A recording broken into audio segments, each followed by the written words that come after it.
কিন্তু ফরদ ভাই, আপনার কাছে মনে হয় না যে আপনি যে এই সরকারকে অবৈধ বলছেন সেটা তো আসলে একটা সাংবিধানিক কাঠামো মাথায় রেখে অবৈধ বলছেন, তাই না?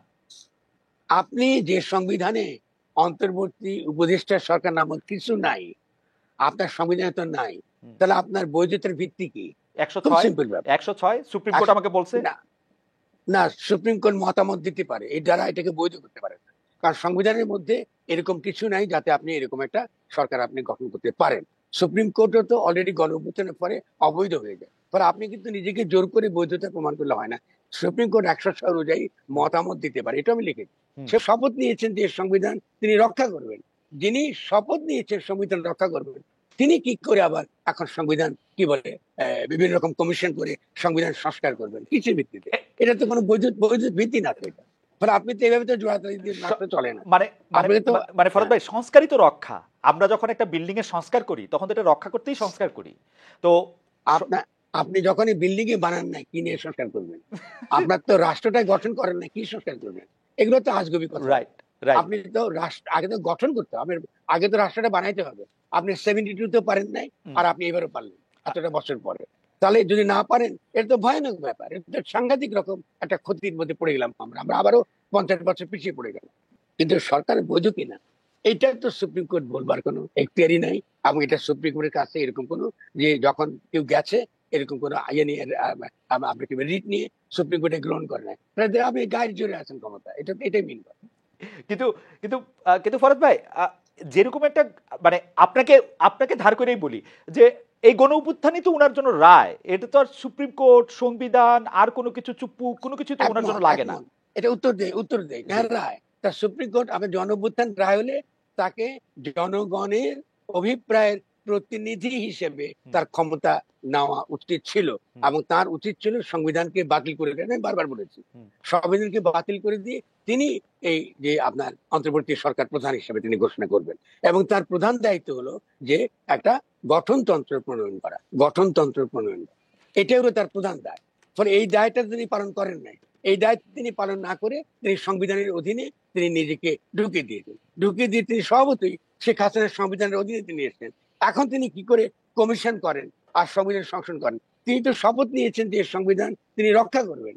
যিনি শপথ নিয়েছেন সংবিধান রক্ষা করবেন, তিনি কি করে আবার এখন সংবিধান কি বলে বিভিন্ন রকম কমিশন করে সংবিধান সংস্কার করবেন কিসের ভিত্তিতে? এটা তো কোনো বৈধ বৈধ ভিত্তি না তো এটা। ফলে আপনি তো এইভাবে তো জোড়াতাড়ি দিয়ে স- রাস্তা চলে না। মানে মানে আপনাকে তো মানে ফরদ হ্যাঁ, ভাই, সংস্কারই তো রক্ষা। আমরা যখন একটা বিল্ডিং এর সংস্কার করি তখন তো এটা রক্ষা করতেই সংস্কার করি। তো আপনার আপনি যখনই বিল্ডিং এ বানান না কি নিয়ে সংস্কার করবেন? আপনার তো রাষ্ট্রটাই গঠন করেন না, কি সংস্কার করবেন? এগুলো তো আজগুবি কথা। Right, right. আপনি তো রাষ্ট্র আগে তো গঠন করতে হবে, আগে তো রাষ্ট্রটা বানাইতে হবে। আপনি 72 তো পারেন নাই, আর আপনি এবারও পারলেন এতটা বছর পরে। তাহলে যদি না পারেন, এটা তো ভয়ানক ব্যাপার, এটা তো সাংঘাতিক রকম একটা ক্ষতির মধ্যে পড়ে গেলাম আমরা আমরা আবারও 50 বছর পিছিয়ে পড়ে গেলাম। তাহলে এই গণঅভ্যুত্থানের মধ্যে দিয়ে তো আমরা রাষ্ট্র গঠন করার কাজটা আমাদের করা উচিত ছিল।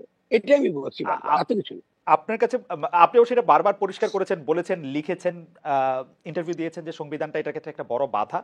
আমাদের একটা অন্য প্রশ্ন ছিল ফরদ ভাই, নিশ্চয়ই। ডক্টর ইউনূসকে যে যে সরকার প্রধান করা হলো, এটা কি জি। সমন্বয়কদের তাৎক্ষণিক সিদ্ধান্ত, নাকি এটা আপনি বা আপনাদের কাছ থেকে কোনো মতামত চাওয়া হয়েছিল? কারণ আমরা জানি যে ডক্টর ইউনূসের নামটা যেখান থেকে এসেছিল, বা ছাত্র বলতে আমরা যাদেরকে বুঝি বৈষম্য বিরোধী ছাত্র আন্দোলনকারী, তারা শুধু আপনার বই পড়ে না, তাদের সাথে আপনার যোগাযোগ ছিল, তারা আপনার পরামর্শ নিয়েছে, মেনেছে, করেছে। সো এই নামটা কি আপনাদের কাছ থেকে এসছে, না ছাত্রদের তাৎক্ষণিক সিদ্ধান্ত আপনার কাছ থেকে না, এসেছে? এটা আমাদের কাছ থেকে আমার কাছ থেকে আসে নাই। এটা ছাত্রদের তাৎক্ষণিক সিদ্ধান্ত। হুম। এবং আমি এই সিদ্ধান্তকে আমি এটাকে বিরোধিতা করি।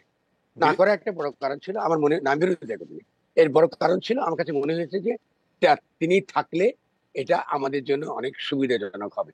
কিন্তু তিনি, এবং বিশেষত আন্তর্জাতিক ক্ষেত্রে, কিন্তু তিনি আসার পরে তিনি যা যা করলেন তাতে সভাপতি আমরা অত্যন্ত হতাশ হয়েছে।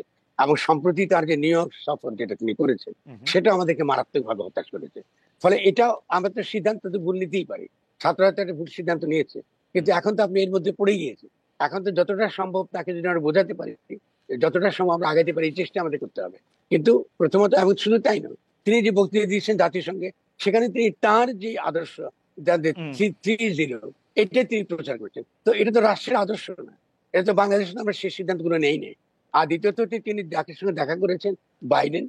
তিনি তো মার্কিন যুক্তরাষ্ট্রে, আপনি তো এখন আছেন ওখানে, তিনি অলরেডি জেনোসাইড যুগ আকারে বিখ্যাত। কারণ তার যে ভূমিকা, বিশেষ করে ইসরায়েলকে যেভাবে আপনার অস্ত্র শস্ত্র দিয়ে সহায়তা করে, তারপরে যে বিরাট যে গণহত্যা চলছে, এর জন্য এটা জেনোসাইড যুগ আকারে তিনি বিখ্যাত। এবং তিনি আসলে ইউজলেস, মানে তিনি কিছু মিন করেন না, মানে আপনি ডিপ্লোমেসির দিক থেকে তিনি কিছুই মিন করেন না মার্কিন যুক্তরাষ্ট্রের সমর্থন বা কিছু। আহ, 2 নম্বরটা হলো ক্লিনটন, আমি বলি শেষ হুম, করতে দিন আমাকে। আবার ক্লিনটন ফাউন্ডেশন এটা প্রাইভেট ফাউন্ডেশন, হুম, এবং ক্লিনটন ফাউন্ডেশন আপনি নিজেও জানেন, ক্লিনটন ফাউন্ডেশনের বিরুদ্ধে আপনার দুর্নীতি এবং কনফ্লিক্টস অফ ইন্টারেস্টের অভিযোগটা রয়েছে। এবং দীর্ঘকাল এই মধ্যপ্রাচ্যে বিভিন্ন যুদ্ধে তাকে ওয়ার মঙ্গার বলা হয় ক্লিনটনকে। ফলে এই ওয়ার মঙ্গার হিসেবে তিনি কিন্তু ভূমিকা পালন করেছেন, এবং তার যে ক্লিনটন ফাউন্ডেশনের যে ভূমিকা, সেটা মূলত তৃতীয় বিশ্বে ভূমিকাটা ইতিবাচক নয়।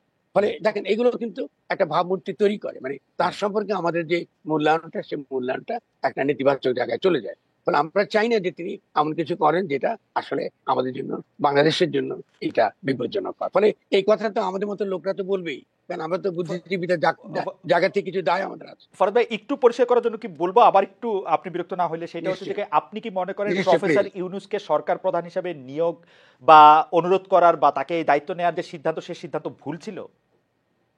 না, আমি এটা বলবো না, সেই সিদ্ধান্তটা একটা সময়, না, ভুলটা তো আমরা পরে বুঝতেছি, আচ্ছা, সেটা আপনি ভুল। ভুলটা তো আমরা পরে উপলব্ধি করছি। আচ্ছা, আপনি তো প্রথম দিকে আপনার যে প্রত্যাশা, মানে যেটা প্রত্যাশা। হলো আচ্ছা, প্রথম দিকে জনগণের যে আচ্ছা, এবার প্রত্যাশা, পরিষ্কার, যে এবার পরিষ্কার, মানে হ্যাঁ, নিয়োগটার হুম, ব্যাপারে তার চয়েসটা হয়তো ঠিক ছিল, কিন্তু সেই প্রত্যাশাটার জায়গা থেকে তিনি পূরণ করতে পারেন নাই, সেটা আপনি বলতেছেন।